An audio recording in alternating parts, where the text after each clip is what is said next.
Um, Ayun po ay umpisa na po natin ang ating talakayan. Binabati ko po mga fans ko sa Mindanao, sa Saudi Arabia, sa saan man sulok ng mundo, maasahan nyo, wow. Ito po ang tinatawag natin na ang mahusay. At kung mahusay ang pagtago ng ebidensya, di umano'y nung gabing iyon, nakita si MJ na nagpatato. At siya'y tinanong ng kanyang papa kung ano kanyang pinatato.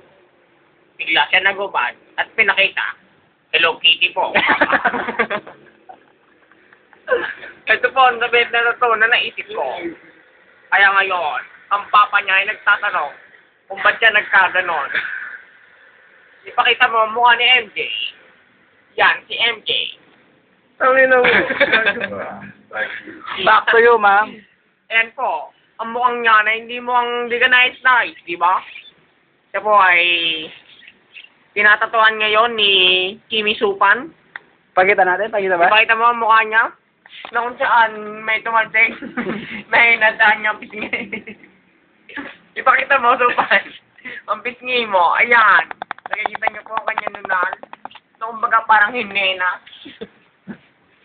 Ngayon po, papakita po natin na nagtatatuan at di matatuan na si Jason.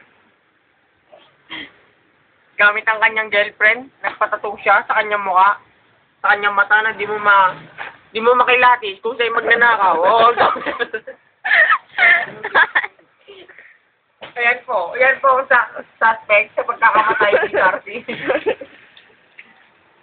Ngayon po ay seryoso po tayo ngayon. Pero mahal niya daw ni Jaja, sino? Si Celine daw. Daw si niya. Ngayon ay sinabi na niya ang katotohanan na kung saan hindi sinasad ang katotohanan yan. Ay di tinatanggap ng kalokohan at ang kalokohan ay kabiruan. Na kumbaga hindi siya nagpa-promise pero siya nangangako. Hindi na siya maglalaro ng bra pero siya nagsikat. At dyan po nagtatapos ang ating kwento. This is brought to you by Sanduayan.